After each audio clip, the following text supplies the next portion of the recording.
बिस्मिल्लाहिर्रहमानिर्रहीम। अस्सलाम वालेकुम। एक्सप्रेस स्पोर्ट्स पेज में मिर्ज़ा इकबाल बेग एक्सप्रेस न्यूज़ के नाजरीन को खुश आमदीद कहता है। ऑस्ट्रेलिया में भी क्रिकेट का बड़ा शौक है। उस्मान ख्वाजा की आप एग्जाम्पल ले लें, इस्लामाबाद में पैदा हुए और फिर वो ऑस्ट्रेलिया शिफ्ट हो गए। अब ऑस्ट्रेलियन क्रिकेट टीम के वो सफ़े अव्वल के बैट्समैन बन चुके हैं। पिछले साल उन्होंने 1000 से ज़्यादा रन बनाए टेस्ट क्रिकेट में। इसी तरीके से कई और लड़के भी आ रहे हैं। पाकिस्तान से तो एक लेग स्पिनर गए थे फवाद अहमद, जिन्होंने पॉलिटिकल असाइलम ली, लेकिन वो ज़्यादा अरसा नहीं खेल सके ऑस्ट्रेलिया की जानिब से। लेकिन जो ऑस्ट्रेलिया में बच्चे पैदा हुए उनमें से भी एक लड़का है जिसका नाम अहमद रजा है। बड़ा टैलेंटेड वो क्रिकेटर है और मैंने क्रिकेट ऑस्ट्रेलिया के ट्विटर अकाउंट पर, उनकी वेबसाइट पर देखा कि उस बच्चे ने जो है पाकिस्तानी शायकीन क्रिकेट को, जब पाकिस्तानी टीम गई थी ऑस्ट्रेलिया तो उनको कन्विंस कर रहा था कि आप आएँ और देखें क्रिकेट। तो दो अशखास हमारे साथ, दो मेहमान ऐसे हैं कि जिनका कोई ना कोई रिश्ता नाता ज़रूर है। हमारे साथ मौजूद हैं वनडे इंटरनेशनल मैचेस की पहली हैट्रिक करने वाले सितंबर 1982 में जलालुद्दीन किसी तारुफ के मोहताज नहीं, पाकिस्तान के क्वालिफाइड कोचेज में इनका शुमार होता है। आजकल ये अमेरिका में कोचिंग कर रहे हैं, पाकिस्तान की जूनियर सिलेक्शन कमेटी के चेयरमैन भी रहे और इनका बड़ा वसी तजुर्बा है। कस्टम्स क्रिकेट एकेडमी और कस्टम्स की टीम को बनाने में जलालुद्दीन का जो रोल रहा है, कई नौजवान क्रिकेटर्स आए और उन्होंने फिर पाकिस्तान की सब्स कैप अपने सर पर सजाई। जलालुद्दीन के साथ मौजूद है इरफान हाशमी साहब। इरफान हाशमी ऑस्ट्रेलिया के शहर एडिलेड में मुकीम है। ऑस्ट्रेलिया से पाकिस्तान आए, क्रिकेट से इनको बड़ा लगाव है। आपको याद होगा जब पाकिस्तानी टीम ऑस्ट्रेलिया के दौरे पर थी तो हमने इनको फोन लाइन पर भी लिया था ऑस्ट्रेलिया से, और ऑस्ट्रेलिया की क्रिकेट को बड़ा कीनली फॉलो करते हैं। फंक्शंस भी इन्होंने कराए हैं पाकिस्तानी क्रिकेटर्स के, और जब भी मैचेस होते हैं वहाँ पर भी जाते हैं। और पाकिस्तान, क्योंकि इनकी शनाख्त, इनकी पहचान पाकिस्तान है, तो पाकिस्तान के हवाले से चीज़ों को प्रमोट करने में ऑस्ट्रेलिया में बड़ा वाइटल रोल प्ले करते हैं। हम अपने इन दोनों मेहमानों से बात करेंगे, लेकिन इससे पहले कि हम जलालुद्दीन और इरफान हाशमी से गुफ्तगू के सिलसिले का आगाज़ करें, पहले आपको एक पैकेज दिखाते हैं और इस पैकेज के बाद जब वापस आएंगे तो बहुत सारी बातें करेंगे। जी, पैकेज आपने मुलाहिजा किया और गुफ्तगू के सिलसिले का आगाज़ करते हैं जलालुद्दीन से, जो इन दिनों पाकिस्तान आए हुए हैं और ये वहाँ भी कोचिंग कर रहे हैं। यहाँ पर भी एक डेवलपमेंट का प्रोग्राम लेकर आए हैं। पाकिस्तान क्रिकेट बोर्ड भी अब डेवलपमेंट का प्रोग्राम लेकर आया है। लाहौर कलंदर्स का डेवलपमेंट का प्रोग्राम बड़ा ज़बरदस्त है, वहाँ मैंने खुद देखा, वहाँ बड़े लड़के ट्रेनिंग कर रहे हैं। तो जलालुद्दीन से पूछते हैं, पहले तो वहाँ पर मैचेस भी तो हो रहे हैं, छोटी छोटी लीग्स भी तो कराई गई हैं अभी, जो टेलीविजन पे भी लाइव आई, विलो टीवी ने भी दिखाई और बहुत जगहों पर मैचेस वो आए। जी, प्राइवेट लीग्स होती है वहाँ अभी। कई क्रिकेटर्स जाते हैं तलाश माश के सिलसिले में। एक लीग जो अभी अमेरिकन प्रीमियर लीग थी वो तो फेलियर हो गई कि उसमें बहुत सारे डिस्प्यूट आ गए। हमारे ग्राउंड पे हुई थी मूसा क्रिकेट स्टेडियम में। अच्छा। और उसका ह्यूस्टन में मूसा क्रिकेट स्टेडियम पे हुई, मगर उसमें कुछ डिस्प्यूट हुए, पैसों के डिस्प्यूट हुए। मगर इसके अलावा T10 भी हुआ और जो सबसे बड़ा सक्सेसफुल था वो मेजर लीग हुई थी जुलाई में। तो क्रिकेट काफ़ी हो रही है। जैसे मैंने फिर कह रहा हूँ कि जो अभी हमारे एक्सपेक्टेड लोग हैं वो काफ़ी शौक से, और ख़ास तौर से यूथ काफी उसमें आ रहा है। गोरा नहीं खेल रहा, गोरा भी नहीं क्रिकेट खेल रहा, मगर एक बच्चा हमने अपनी एकेडमी में ले आया है जो कि वो लोकल गोरा है। अच्छा। वो काफी, उसकी फैमिली बहुत इंटरेस्टेड है क्रिकेट में ना। अच्छा। तो ऐसे रफ्ता रफ्ता होगा, मगर क्योंकि दूसरे गेम बहुत हाई प्रोफाइल गेम है वहाँ पे और शॉर्ट फॉर्मेट के होते हैं, तो क्रिकेट को अभी जगह बनाने में कहाँ लगेगी। मगर मेरा जाती राय है कि जो 2028 में ओलंपिक में क्रिकेट आएगी उससे बहुत बड़ा चेंज आएगा। इरफान हाशमी साहब, ये बताइए ऑस्ट्रेलिया में क्या सूरत हाल है? क्रिकेट का तो बहुत क्रेज है वहाँ, तो स्टेट्स की टीमें कम टीमें हैं, लेकिन इंफ्रास्ट्रक्चर बड़ा एक्सीलेंट है।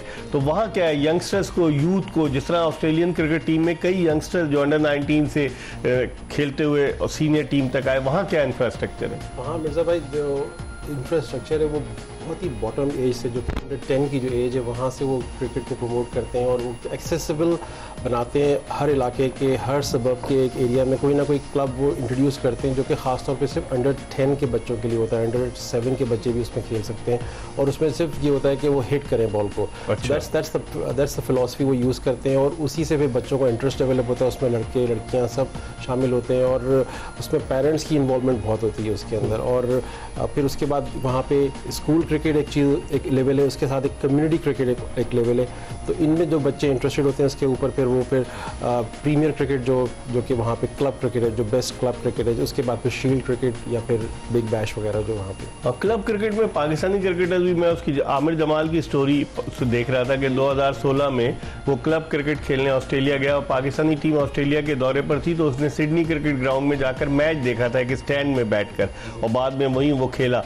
तो इस तरह से पाकिस्तानी लड़के लड़के हैं क्लब क्रिकेट में जो पाकिस्तान से जाते हैं, वहीं जो सेटल्ड है वो खेलते हैं? पाकिस्तान से भी इनवाइट पे खेल चुके हैं, जैसे कि अब्दुल कादिर साहब के जो साहबजादे हैं वो एडलेड में, जी वो खेल चुके हैं एडलेड में। और इसके अलावा आमिर जब खेल रहे थे तो मैंने इनकी अखबार में रिपोर्ट्स पढ़ी थी कि he is very promising, level 1 में खेल रहे थे और सिडनी में काफ़ी विकेटें ली थी उन्होंने 2 सीज़न के अंदर, तो he was in the news as well. लेकिन माशाल्लाह से जब वो यहाँ पे खेले पर्थ टेस्ट में तो उन्होंने वही परफॉर्मेंस दी, क्योंकि वो ऑजी कल्चर से वो ग्रो हुए थे, तो वो उन्होंने जो फाइटिंग स्पिरिट दी उनका वो कल्चर बैटिंग में भी नजर आया, हमने देखा तो दैट वाज अग्रेशन नजर आया।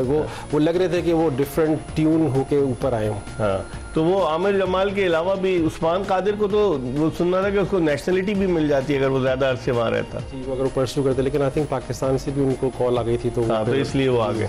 जलाल भाई, यूएसए में जिस तरह इरफान हाशमी साहब ने बताया कि बड़ा 10 से 7 ईयर से वो शुरू, यूएसए में चले बेसबॉल है, फुटबॉल है या दीगर सारे खेल हैं, क्रिकेट के लिए क्या उसमें इंफ्रास्ट्रक्चर कैसे वहाँ पर चलता है? देखिए दूसरे गेम तो बहुत हाई प्रोफाइल और इतना अच्छा उनका स्ट्रक्चर है नीचे से लेकर टॉप तक, और जो कोचिंग स्ट्रक्चर है वो तो बहुत ही टॉप क्लास होता है, फैसिलिटीज तो है। अब हम आ जाते हैं क्रिकेट पे। जो क्रिकेट बॉडी है वो यूएस क्रिकेट है वो, तो यूएस क्रिकेट ने पिछले साल से अपना डीप डाउन आया। वैसे तो 6 जोन क्रिकेट के बने हुए हैं, अब उसके नीचे उन्होंने हब बनाए, तो 18 हब हैं पूरे अमेरिका में जहां यूथ क्रिकेट के लिए बनाया, जिससे 11 से लेकर 17 तक क्रिकेट होती है। और इतना बड़ा अमेरिका है तो कहां से 18 हब उसको पूरा कर लेते हैं? कंबाइंड के जैसे ह्यूस्टन एक हब है, एक ऑस्टन है, एक डैलस है, तो 3 हब हो गए टेक्सास के। तो इस तरह हर जगह मिला के 18 उन्होंने हब बनाया, दैट इज फॉर यूथ, मतलब अंडर 17 क्रिकेट होती है उसमें।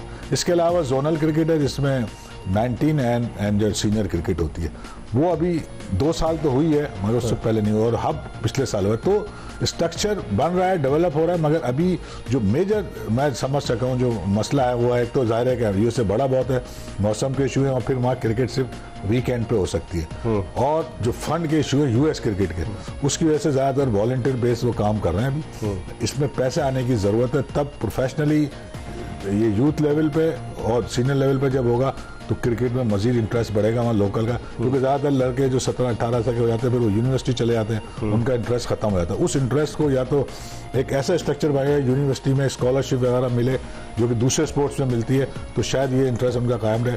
अदरवाइज जो बच्चे ज़रा सा भी क्रिकेट में आगे नहीं जा पाते वो फिर अपनी यूनिवर्सिटी जाके क्रिकेट छोड़ देते हैं। ठीक है, इस पर हम मजीद बात करेंगे। हमारे साथ मौजूद है पाकिस्तान के former test fast bowler Jalaluddin, और उनके साथ मौजूद है ऑस्ट्रेलिया से आए हुए हमारे दोस्त फिलैंथेरेपिस्ट भी हैं और क्रिकेट लवर भी हैं और क्रिकेट को फॉलो भी करते हैं, इरफान हाशमी साहब। इन दोनों से हम गुफ्तगू के सिलसिले का जल्दी दोबारा आगाज़ करेंगे। एक ब्रेक ले लें और ब्रेक के बाद दोबारा आपको ज्वाइन करेंगे।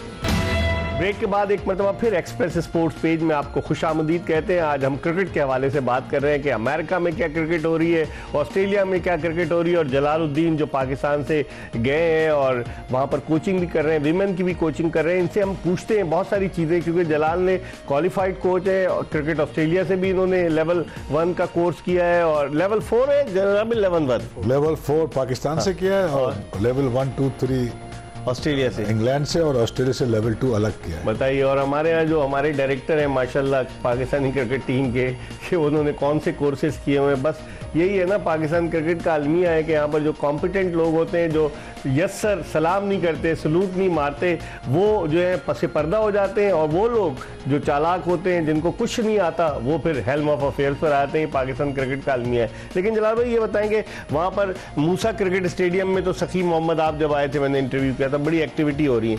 आप कहाँ पर हैं, डैलस में हैं या आप ह्यूस्टन में? मैं ह्यूस्टन में और मूसा क्रिकेट स्टेडियम के साथ अटैच हूँ। वहाँ पे क्रिकेट कोचिंग का हमारा बड़ा अच्छा सेटअप है, और फिर वहाँ इवेंट्स भी होते हैं, जैसे अभी मैंने कहा कि ये APL वहीं हुई थी, इसके अलावा माइनर लीग के मैचेस होते हैं और प्राइवेट टूर्नामेंट्स भी वहाँ होते रहते हैं। तो वो एक प्रॉपर क्रिकेट स्टेडियम है पूरे टेक्सास में। मैंने देखा था वहाँ स्टैंड अभी तो नहीं, स्टैंड वहाँ है, इतने ज्यादा नहीं। मैं गया था विजिट पे, बहुत बड़ा स्टेडियम, वेस्ट इंडियन ग्राउंड में है ना वहाँ पर जो क्यूरेटर है, वो था, अब नहीं है, मगर दूसरा रखा हुआ नहीं, वो भी वेस्ट इंडियन है, ओशन नाम है उसका। अच्छा, पहले वो दूसरा था। तो वो जो प्रॉपर क्रिकेट स्टेडियम कह सकते हैं, स्टेडियम में कैपेसिटी की बात छोड़ दें तो वो एक वाइड स्टेडियम प्राइवेट है। टेलीविजन की कवरेज के लिए वो मचान वगैरह सब बनी, हर सारे हैं हमारे पास, वहाँ अपना इंस्टॉल हुआ है जो सेटअप है लाइव स्ट्रीमिंग के लिए, हम 26 कैमरे से दिखा सकते हैं। और ड्रेसिंग रूम बेहतर हुए, ड्रेसिंग रूम अच्छे हैं, इस गुड, मतलब as compared to international level की हम नहीं बात कर रहे हैं, मगर ये कि इटसेल्फ जो है वो वहाँ पे टेक्सास में उससे अच्छा ग्राउंड, वो भी प्राइवेट है, किसी कौंसिल का या उसका नहीं है, तो मैं समझता हूँ वो बड़ी अच्छी फैसिलिटी। नहीं, वो सेल्फ फाइनेंस पे चलाते हैं उसको, और वो फिर किराए पे देते हैं, रेंट आउट करते हैं, हम एकेडमी चलाते हैं, फिर थोड़ा बहुत और जब इवेंट्स होते हैं तो उससे भी। तनवीर साहब भी तो एक बना रहे थे, तनवीर साहब का अपना एक अलग सेटअप है, वो 6 ग्राउंड है उनके, वो थोड़ा सा दूर दूसरे कोने पे है, ह्यूस्टन में ही है वो ह्यूस्टन के दूसरा कोना है, तो वो नॉर्थ में है, अच्छा। ये साउथ में। तो वो जो 6 ग्राउंड है वो they are a good cricket ground, but वो उसमें कोई सिटिंग एरिया या वो चीजें नहीं, मगर they are good, matches regular होते हैं वहाँ। क्रिकेट 6 टफ पिचेस है, ठीक है। यहाँ वहाँ पर भी 2 ग्राउंड है, एक ये मेन स्टेडियम, उसके साथ एक छोटा ग्राउंड भी, वो भी टफ ग्राउंड है, ठीक है। तो फैसिलिटीज ये बेस्ट है वहाँ पे अभी, क्योंकि क्रिकेट ग्रो कर रही है तो इसकी यूटिलाइजेशन उतनी नहीं है जितनी होनी चाहिए, तो इंशाल्लाह आगे चल के बढ़ेगी, और इसके अराउंड में भी आबादी बढ़ रही है तो इसकी यूटिलाइजेशन बढ़ेगी। ठीक। अच्छा इरफान हाशमी साहब, आप बताइए कि ऑस्ट्रेलिया में जिस तरह से आप तो एडिलेड में रहते हैं, एडिलेड में कोई इंफ्रास्ट्रक्चर, जिस तरह आप बता रहे थे 7, 10, 17, एडिलेड में क्या इंफ्रास्ट्रक्चर है? एडिलेड ओवल का ग्राउंड, उसकी तो बड़ी डेवलपमेंट हुई एक जमाने में, अब तो स्टैंड्स वगैरह सब बन गए, तो वहाँ क्या डेवलपमेंट हुई है? ये जो ग्राउंड है, जो तारीखी ग्राउंड है एडिलेड ओवल का, ये बेसिकली क्रिकेट के लिए यूज़ होता था, लेकिन इसको गवर्नमेंट ऑफ साउथ ऑस्ट्रेलिया ने इसमें काफ़ी मिलियन डॉलर्स खर्च किए और उसको बड़े स्टेडियम में कन्वर्ट किया, और उसको फुटी के लिए अब यूज़ करते हैं, तो इनका विंटर गेम है। और फुटी में जब यूज़ करते हैं तो ये जो पिच है जो हम जिस पे मैच देखते हैं, ये पिच, ये इसको काट के ड्रॉप इन पिच के तौर पे इसको प्रिजर्व कर लिया जाता है, तो ये एक यूनिक चीज़ है जो कि एडिलेड में होती है। स्ट्रक्चर में शील्ड क्रिकेट मैचेस होते हैं यहाँ पे, साउथ ऑस्ट्रेलिया होम ग्राउंड है, जी, जिसमें हमारे यूनुस खान साहब खेल चुके हैं, और जो वनडे टीम थी, और उसमें जाहिद आफरीदी साहब भी साउथ ऑस्ट्रेलिया को रिप्रेजेंट कर चुके हैं अपने टाइम के अंदर, तो इसमें। और अभी जो प्रोमिनेंट ऑस्ट्रेलियन क्रिकेटर्स हैं साउथ ऑस्ट्रेलिया के, ट्रेविस हेड भी है, और जो एलेक्स कैरी जो वो भी एडिलेड बेस्ड है, जो है वो भी साउथ दोनों एडिलेड बेस्ड है, और पास में तो काफ़ी सारे डैरिल लीमन और स्पिनर एक है जो खेल चुके हैं साउथ ऑस्ट्रेलिया से, और भी नामी ग्रामी प्लेयर्स खेल चुके हैं वहाँ से। लेकिन इंफ्रास्ट्रक्चर जो है यहाँ पे 11 प्रीमियर क्लब्स हैं साउथ ऑस्ट्रेलिया के अंदर, जो कि नरिश करते हैं अपने रीजनल के क्रिकेट जो आ रहे होते हैं, रीजनल टाउन से जो प्लेयर्स आ रहे होते हैं, क्योंकि क्रिकेट जो है वो रीजनल्स में, रीजनल जितने भी प्लेयर्स आप देखें, जैसे ग्लेन मैग्रा देखें, ये भी रीजनल टाउन से आए हुए हैं, तो मोस्टली जो क्रिकेटर्स आप देखेंगे ना, वो बच्चे जो होते हैं वो रीजनल एरिया से ज़्यादा प्रोग्रेस करते हैं। जी अच्छा, मतलब वो जिसे कहते हैं कि शहर से दूर इलाके हैं। जी, शहर से दूर इलाके हैं। जी अच्छा, एक तो उनके यहाँ सहूलतें शायद पेरेंट्स उनको अच्छी देते हैं, उनके अपने जो क्रिकेट ग्राउंड्स हैं, जो कि नेट्स होते हैं, वहाँ उनको टाइम बहुत मिल जाता है, कोचेज़ उनको प्राइवेट जो होते हैं वो मिल जाते हैं, लेकिन वॉलंटियर एक वॉलंटियर के तौर पे काम करना जो ऑस्ट्रेलिया में बड़ा कॉमन है। हम जैसे मैंने भी क्रिकेट के कोचिंग कोर्स किया था, लेवल 2 किया था, तो उसमें आपको एक्सपेक्ट ना करेंगे आपको कोई पे वगैरह करेगा, आप वॉलंटरी, आप फ्री में अगर आप लेवल 2 करें तो पाकिस्तान में आप लग जाते हैं। लेवल 2 वाला तो हमारा नदीम खान ने लेवल 2 किया हुआ है, वो डायरेक्टर डोमेस्टिक क्रिकेट लगे हुए। बस वो क्रिकेट ऑस्ट्रेलिया से, क्योंकि मेरा बेटा खेलता था तो आई विश कि मैं उसको कुछ सिखा सकूँ, तो that's why I went to that pathway. मैंने लेवल 1 किया। नकल वकल होती थी वहाँ लेवल में? पाकिस्तान में तो होती है ऐसे, मैं बता रहा हूँ आपको, ऐसे कोचेज हैं जो नकल करा के फिर कोच बना देते हैं। नहीं, उसमें पूरा आपको हफ्ता भर क्लासरूम में जाना होता है, फिर आपको प्रैक्टिकली वो आके असेस करते हैं जब आप जहाँ ट्रेनिंग करा रहे होते हैं बच्चों को, उसके बाद आपको वो सर्टिफिकेशन देते हैं। इस पर हम मजीद बात करेंगे। इरफान हाशमी और जलालुद्दीन हमारे साथ मौजूद है। हम प्रोग्राम में एक ब्रेक की तरफ बढ़ गए। Will be right back after break.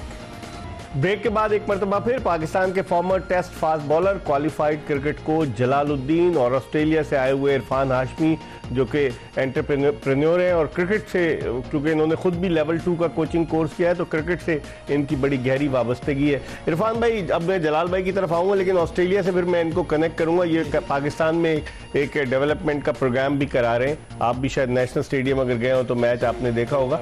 वहाँ पर जिस तरह से चले एडिलेड हो गया, एक लड़के का मैंने सुना है, अहमद रजा नाम है उसका, मेलबर्न में उसके वो रहता है, लेकिन बड़ा टैलेंटेड है। उसकी मैंने वीडियो वगैरह देखी, बहुत ज़बरदस्त है वो। जी जी बिल्कुल, आप सही कह रहे हैं। और उस बच्चे को बनाने में उनके फादर का, रजा साहब का बहुत ज़्यादा हाथ है। उन्होंने अपनी अपने वर्क को लिमिट करके अपने बेटे को टाइम दिया वेरी वेरी यंग एज से। और उसकी वीडियो मैंने देखी है, बड़ा स्ट्रेट जलाल भाई अगर देखें वो बहुत जबरदस्त किस्म का बैट्समैन है। नाम तो मैंने सुना, खेलता नहीं देखा। मैंने देखा उसकी वीडियो, मुझे किसने भेजी। He is allrounder, he is a keeper as well, he can bowl as well. और जब कोविड का टाइम था तो उस टाइम के अंदर वो उन्होंने उस इन्वायरमेंट को भी घर के अंदर इन्वायरमेंट क्रिएट किया बेटे के लिए, नेट्स लगाए जी अपने घर के अंदर, और फिर काम बहुत किया उसके, हर तरह के शॉट्स उसको खेलने आते हैं और वो किसी भी सिचुएशन में हैंडल कर सकता है। फ्यूचर है उसका सर, माशाल्लाह सर फ्यूचर उसका है, क्योंकि जो चीज़ें अभी उसने अचीव की हैं इस एज के अंदर, I am very proud to say कि I have witness him myself. तो he is amazing future for Australia, because I know he is a Pakistani decent boy, but उनकी ख्वाहिश है और अहमद की खुद की ख्वाहिश है कि वो ऑस्ट्रेलिया के कैप्टन बने। अच्छा, हाँ वो मैंने वीडियो में देखा है। लेकिन जलाल भाई जिस तरह वहाँ पर डेवलपमेंट प्रोग्राम्स होते हैं, अभी इरफान साहब ने कहा लड़का वो बहुत जबरदस्त है, आप वीडियो उसकी देखिएगा, हम प्रोग्राम में भी उसकी वीडियो लगाएंगे। लेकिन ये बताइए कि आपने यहाँ आकर डेवलपमेंट प्रोग्राम शुरू किया, आप तो कस्टम क्रिकेट एकेडमी में बड़े बड़े प्लेयर जो कोई नहीं जानता था वो आपके यहाँ आकर खेले, चाहे हसन रजा हो, बेशुमार प्लेयर, चाहे राना नवीदुल हसन हो, नाम लेना शुरू करूंगा, एक बड़ी तवील फहरिस्त है। शाहिद आफरीदी भी खेले थे आकर, नहीं शाहिद आफरीदी हमारे, उनके साथ हमने एक कोचिंग प्रोग्राम किया। तो अभी जो आपने डेवलपमेंट प्रोग्राम शुरू किया इसकी जरा तफसीलात बताएं। देखिए मैं पता नहीं कितने सालों से यही कह रहा हूँ कि अगर क्रिकेट की बेहतरी होनी है पाकिस्तान में तो ग्रास रूट्स की डेवलपमेंट से होगी, यानी कि उसमें पाकिस्तान क्रिकेट बोर्ड पैसा भी इन्वेस्ट करे और वहाँ सही कोचेज लगाए और उसके स्ट्रक्चर को बेहतर करे, जो कि पाकिस्तान की कोई प्रायोरिटी है ही नहीं। इसी वजह से पाकिस्तान क्रिकेट सही नहीं होती, किसी फेज में बेहतर खेलने लगती है। तो जब मुझे ये अपॉर्चुनिटी मिली, हेल्पिंग हैंड एक एनजीओ है जिन्होंने इसको सपोर्ट किया कि उनके स्किल डेवलपमेंट के प्रोग्राम होते थे, तो मैंने ये अमेरिका में है ना हेल्पिंग हैंड, हाँ मेन तो उनकी मतलब जो है बेस वहाँ है, मगर यहाँ उनके प्रोजेक्ट होते हैं और वो यहाँ पे उनके ऑफिस भी हैं। तो हमने उनसे कहा, उनको बात समझ में आ गई। तो ये एक बहुत ही अच्छा लॉन्ग टर्म प्रोग्राम है 3 साल का, जिसके हम पहले फेज में चल रहे हैं। और हमने जो पहले शुरू किया सो कराची से। तो एज लिमिट क्या रखी? अंडर 15 ही राइट एज है डेवलपमेंट की ना। और उसमें आपने स्क्रूटनाइज किया, क्योंकि बाद लोग तो 20-20 साल के खेल जाते हैं, बाद में उनकी उम्र पर वो थोड़े इश्यू है कि हमने टूल जो बनाया हमने बे फॉर्म बनाया। अच्छा, तो बे फॉर्म में अगर वो अंडर 15 है तो हम उसको अंडर 15 मांगा, मगर ये थोड़ी बहुत वेरिएशन है जरूर, मगर हम इसको बाय फिजिकली हम एक्सपर्ट नहीं है तो हमने उसको नहीं रखा। ज्यादातर हमारे पास सही एज के बच्चे हैं, तो ये एज में अगर हम डेवलप करेंगे। कितने बच्चे हैं अभी आपके? अभी हमारे 20 का बैच है। अच्छा, और सिलेक्शन का क्राइटेरिया क्या रखा? ऐसा था, हमने इसको सारे कराची को ऑन बोर्ड लिया था, 7 जोन से 10-10 नाम लिए थे पहले। तो उनको हमने देखा, फिर हमने 2 दिन ओपन ट्रायल्स भी रखे। उसमें से जो हमने खुद सेलेक्ट किया, हमने किसी पे डिपेंड नहीं किया, और उसमें से जो हम बेस्ट सेलेक्ट कर सके उस दौरान जो बच्चे हमारे पास आए वो एक बैच बन गया। दे आर गुड टैलेंटेड बच्चे। फायदा हमें ये है इस प्रोग्राम का कि ये लॉन्ग टर्म है। हमें जो भी प्रोसेस हम कर रहे हैं, अगर हम समझते हैं 1 महीने में होना है, उसमें 1.5 महीना भी लग रहा है, 2 महीने भी लग रहे हैं, तो हमें फिक्र नहीं है। तो हम एक क्वालिटी प्लेयर बनाने का ये प्रोजेक्ट है, और यही अगर मॉडल क्रिकेट बोर्ड भी ले ले। नहीं, आपकी सुना है लोगों की देखा देखी, लाहौर कलंदर आपकी देखा देखी, उन्होंने एक डेवलपमेंट प्रोग्राम का ऐलान किया क्रिकेट बोर्ड ने। किया है क्रिकेट बोर्ड ने, मगर जो ये देर आया दुरुस्त आया, इसके 4 फेजेज है। हाँ। और ये बड़े अच्छे फेजेज है। हमने जिसमें पहले फेज में मैंने कहा ना, हम उनकी बैटिंग बॉलिंग जो क्रिकेट स्किल है इसमें batting bowling fielding and fitness पे हमने काम करा। इसके बाद हम गेम सेंस ट्रेनिंग पे जाएंगे, फिर हम कंपटीशन पे जाएंगे, फिर how to win the matches यानी कंपटीशन उस पर जाएंगे। तो ये फायदा ये है कि इस तरह के प्रोग्राम अगर क्रिकेट बोर्ड करता है, शॉर्ट टर्म में ये चीज सही नहीं होगी। देखिए क्रिकेट बोर्ड करेगा शॉर्ट टर्म 1 महीने 2 महीने 2.5 महीने, इससे ज्यादा प्रोग्राम उनका नहीं होता। मगर तो लड़के आपके साथ रहेंगे लॉन्ग टर्म? आपने कहा 3 साल का प्रोग्राम है। रखेंगे, रहते वो अपने घर पे। हम हफ्ते में 2 से 3 दिन उनके प्रोग्राम उनके सेशन करते हैं, और आगे चल के फिर मैचेस पे टूर भी आएंगे उसमें। बल्कि हमने इनसे इरफान हाशमी साहब से कहा कि हमारा अरेंज करें ऑस्ट्रेलिया में, हम उन्हें लाएंगे। तो इन्होंने भी स्पॉन्सर कहा है कि हम स्पॉन्सर करेंगे, आप आए वहाँ। तो वो खैर अगले फेजेज में अभी नहीं है अभी। तो that is very good programme. मैं हेल्पिंग हैंड का भी शुक्रिया अदा करूंगा, और यहाँ क्रिकेट एसोसिएशन को भी करूंगा जिन्होंने सपोर्ट। ये जो यहाँ पर पीसीबी का कोई आपको उसमें मिला? पीसीबी को हम चाहते हैं कि वो हमारे साथ सपोर्ट करें, मगर एक खबर ऐसी थी जो कि बड़ी बुरी खबर थी कि हम एक पीसीबी के कोच को यूटिलाइज करना चाहते थे एक सेशन में, उसको रोक दिया गया और उसको कहा कि आप ये नहीं कर सकते। मैं नाम नहीं लूंगा, या नाम लेना सही नहीं है, मगर अगर इस तरह की नेगेटिव अप्रोच है जो हम पहले भी देख चुके हैं। जब हमने लेवल 2 या ऑस्ट्रेलियन कराया था पहली दफा पाकिस्तान में, जो कि फर्स्ट कोच था पाकिस्तान की क्रिकेट टीम में, उसमें भी उन्हें रोका गया, और लेवल 1 में भी हमें रोका गया। इस तरह की नेगेटिव अप्रोच मैं नहीं समझता कि क्यों पाकिस्तान क्रिकेट की भलाई के लिए कर रहे हैं। डेफिनेटली सुने, इस प्रोग्राम से होगा क्या? मैं ये डेवलप कर रहा हूँ, मेरे पास ये एक्सपर्टीज है, मेरे पास लोग अच्छे हैं, मेरे पास फंड्स हैं। कोचेस कौन है आपके पास? कोचेस हमारा पीसीबी से रिलेटेड है, जो हमारे अपने लाइक माइंडेड कोचेस हैं उनको हम यूटिलाइज कर रहे हैं, सारे क्वालिफाइड कोचेस हैं। मैं बताना ये चाह रहा हूँ कि अगर ये प्लेयर मैं डेवलप करूँगा, कहाँ से खेलेंगे? पहले ही अपने क्लब से खेलेंगे, डिस्ट्रिक्ट से खेलेंगे और अच्छा करेंगे, रीजन से खेलेंगे, देन पाकिस्तान से खेलेंगे। ना तो मेरा कोई क्लब में मैं उनको ला रहा हूँ, ना मैं कोई एकेडमी में ला रहा हूँ, that is a separate programme. तो मैं यही कहूँगा पाकिस्तान क्रिकेट बोर्ड को इसको सपोर्ट करें, केसीसी ऑलरेडी कर रही है, तो इसे गुड प्रोग्राम, मगर ये प्रोग्राम तो मैं एक पॉकेट में कर रहा हूँ ना, ऐसा प्रोग्राम में पूरे पाकिस्तान बेस चाहिए। अभी सिर्फ आप कराची में कर रहे हैं, पीसीबी को करना चाहिए, ठीक है। ये मेरी इतनी रिस्पॉन्सिबिलिटी, तो मैं अपनी समझता हूँ कि जिम्मेदारी, क्योंकि मैंने क्रिकेट खेली है, जो मुझे मिला है क्रिकेट जैसे, तो मैं पे बैक करना चाहता हूँ। लोग हैरान होते हैं, यार आप क्यों कर रहे हो, आपने कोई धंधा बनाया हुआ। मैंने कहा भाई ये चीज़ हमें एहसास है कि हमने क्रिकेट खेली, हमें फायदा हुआ है और हम चाहते हैं कि पे बैक करें। अगर बहुत से बड़े प्लेयर हैं जो ये नहीं करते, तो मैं उनको तो कुछ नहीं कह रहा, मैं जो कर सकता हूँ वो मैं कर रहा हूँ, और उसमें हमारी एक्सपर्टीज है, तो हमें तो ये खुशी होती है कि हम ये काम कर, हमारा प्लेयर कर। जैसा आपने खुद बताया कि कस्टम से कितने प्लेयर अभी हम लिस्ट बनाना शुरू करें जिनका डेब्यू वहां से और पाकिस्तान खेले, तो ये एक बड़ा अच्छा प्रोजेक्ट है, प्लेटफॉर्म मिलेगा, बहुत अच्छा प्लेटफॉर्म है। और बच्चे और पेरेंट्स को हमने ऑन बोर्ड लिया है, पेरेंट के साथ बड़ी मीटिंग्स की है, उनके साथ सब चीजें एग्री कराया, तो दे आर वेरी कीन के भाई हम इसको सपोर्ट करेंगे। बस कहीं थोड़ी बहुत रुकावटें आती हैं, उसको हम हैंडल कर रहे हैं और इंशाल्लाह ये प्रोजेक्ट एक सक्सेसफुल होगा। इस पर हम मजीद बात करेंगे, प्रोग्राम के आखिरी ब्रेक की तरफ बढ़े, और इस ब्रेक के बाद जब वापस आएंगे तो जलालुद्दीन और इरफान हाशमी साहब हमारे साथ मौजूद हैं, इनसे गुफ्तगू के सिलसिले को मजीद आगे की तरफ बढ़ाएंगे, हमारा इंतजार कीजिएगा। ब्रेक के बाद एक मरतबा फिर आपको एक्सप्रेस स्पोर्ट्स पेज में खुशामदीद कहते हैं। हमारे साथ दो मेहमान मौजूद हैं, जलालुद्दीन पाकिस्तान के फॉर्मर टेस्ट फास्ट बॉलर जो अमेरिका में कोचिंग करते हैं, पाकिस्तान आए हुए हैं, उनके साथ हैं इरफान हाशमी साहब जो ऑस्ट्रेलिया में होते हैं, इन्होंने कोर्स भी कोचिंग का किया हुआ और क्रिकेट से इनको बड़ी दिलचस्पी है, बड़ा इनको शगफ है क्रिकेट से। एक चीज़ और जलाल भाई, अगर आप पाकिस्तान की बात करते हैं, कोचेस का मयार बुलंद करने के लिए क्या करना चाहिए?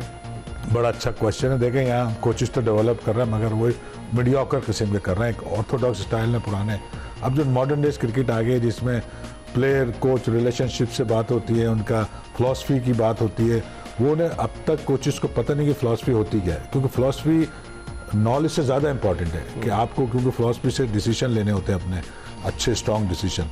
तो हमें एक मॉडर्न कॉन्सेप्ट को अडॉप्ट करना है यहाँ ट्रेनिंग में, और थोड़ा सा प्रैक्टिकल और खाली बुक टाइप कोचिंग का स्टाइल को चेंज करना है, प्रैक्टिकल में आना है, और उसमें जो एम्पावरमेंट है कोचेस को देनी और कोचेस ने प्लेयरों को देनी है, उसका कॉन्सेप्ट को क्लियर करना है, जो कि यहाँ नहीं है।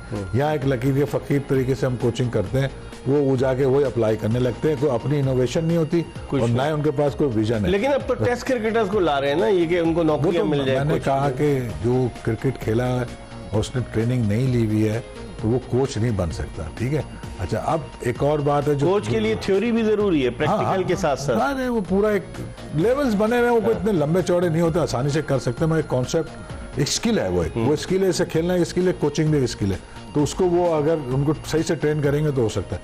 मगर हमारे यहाँ ये कि जिसने क्रिकेट उसको कोचिंग आती है, ये कॉन्सेप्ट बिल्कुल गलत है। हाँ, मैं ये कह रहा हूँ जिसने ज्यादा क्रिकेट खेली वो मेंटोर बन सकता है। अच्छा, ऑस्ट्रेलिया के जैसे जॉन ब्रूकनन है, वो तो उसने कहीं कोचिंग टेस्ट क्रिकेट नहीं खेली, ठीक है। मिकी आर्थर ने टेस्ट क्रिकेट नहीं खेली। फिर इसी तरीके से गैरी स्टेड है न्यूजीलैंड का, उसने कौन सी टेस्ट क्रिकेट खेली है। तो बाद ऐसे रीनोन कोचेज हैं कि क्रिस सिल्वरवुड है, उसने बहुत कम क्रिकेट खेली। बाद ऐसे कोचेज हैं कि जिन्होंने टेस्ट क्रिकेट नहीं खेली लेकिन उनको स्किल्स आती हैं। ऑस्ट्रेलिया में यही तरीक़ाकार है कि कोचेस के लिए भी मेरिट को जो है प्रेफरेंस दी जाती है। बिल्कुल, जैसे कि टेस्ट क्रिकेट, अभी जैसे रिकी पॉन्टिंग की आप एग्जांपल लें या मिस्टर लैंगर की एग्जांपल लें, इन सब ने इस जॉब को लेने से पहले उन्होंने सारे प्रोसेस किए थे, कंप्लीट किए थे। तो ऑस्ट्रेलिया के अंदर जो ट्रेनिंग है वो बहुत इंपॉर्टेंट है, और ट्रेनिंग के बगैर तो आई वोंट थिंक कोचिंग की ट्रेनिंग बिल्कुल, कोचिंग की एक्सपोजर ट्रेनिंग, तो ऐसे नहीं बन सकते। ना, ऐसे नहीं बन सकते, बिल्कुल। मैं मिसाल दूं, डैरन होल्डर वहाँ पे बहुत हाई प्रोफाइल कोचेस को डेवलप करते हैं। जैसे रिकी पॉन्टिंग की बात हुई ना, जरूरी नहीं उन्हें लेवल 1, 2, 3, मगर उनको अंडर दी एक प्रोजेक्ट रखा जाता है, उस प्रोजेक्ट पे वो काम करते हैं और एक टॉप कोचेस के साथ अंडर रह के काम करते हैं। यहाँ तो अंडर रहने में बड़ा कोई प्लेयर, फिर उनको वो ट्रेन करते हैं, देन उन्हें असाइनमेंट दिए जाते हैं, तो उसमें वो ना बुरा मानते हैं। जरूरी नहीं होता कि वो लेवल 1, 2, 3 ही करें, मगर उनके डिफरेंट प्रोजेक्ट में ट्रेनिंग हो रही होती है एज ए कोच, और वो एक बड़ा कोच जो बाय एक्सपीरियंस होता है उसके अंडर में रह के काम करते हैं। आपने भी कोचिंग कोर्स किया है ना आपने, तो वहाँ कोचिंग कोर्सेज के लिए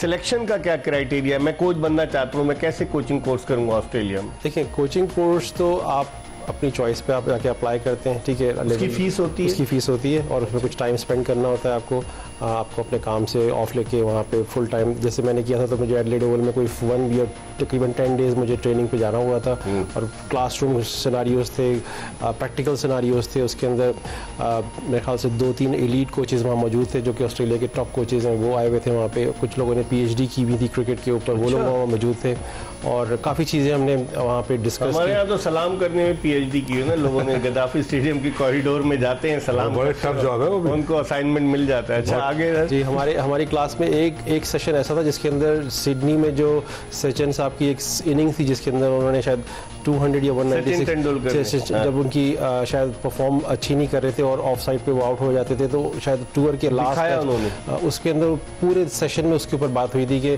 ये जो इनिंग्स है वो एक बेसिकली ऐसी इनिंग्स खेली है सचिन ने कि वो हमारे कोचिंग मैनुअल के अंदर एक प्रैक्टिकल एग्जांपल है कि हम अपने बच्चों को सिखाएं जाके कि अगर आपकी फॉर्म अच्छी नहीं चल रही है तो you can play like Sachin what he was avoiding all the of side shots, and उसने पूरी 200 रन की इनिंग्स में एक भी ऑफ पिक शॉट नहीं खेला था, और वो उनकी एक शायद रिसर्च थी जो कि उन्होंने उस पर बताई थी। एक बात ऐड कर दूं इसी कोचिंग वाले, जब यहाँ उन्होंने कोर्स कराया था ना हमने लेवल 2, तो शौकत मिर्जा को उन्होंने उनके स्टांस पे ऐसे टेस्ट केस बना के वहाँ पे वो उनको दिखाते हैं ऑस्ट्रेलिया में, क्या मतलब कि वो इस तरह उन्होंने 10,000 रन किए, उनको अपॉर्चुनिटी नहीं दी गई, और इनका स्टांस बहुत अच्छा था, जबकि यहाँ हम लोग उसे बुरा समझते थे because of the scientific reason को फारिग कर दिया। वो तो बोर्ड में थे, मगर उनका स्टांस को लेके शौकत ने बहुत परफॉर्म किया हुआ, तो उन्होंने बताया इतने रन परफॉर्म किए और यहाँ इसको समझा नहीं जा रहा अच्छा, और इनको अपॉर्चुनिटी भी पूरी नहीं मिली, तो वो उन्होंने वहाँ दिखाते हैं ऑस्ट्रेलिया में लेवल 1, 2 पे दिखाते हैं। मैंने देखिए, ये तो बड़ी बात है। और कोचेस को अप्लाई, जैसे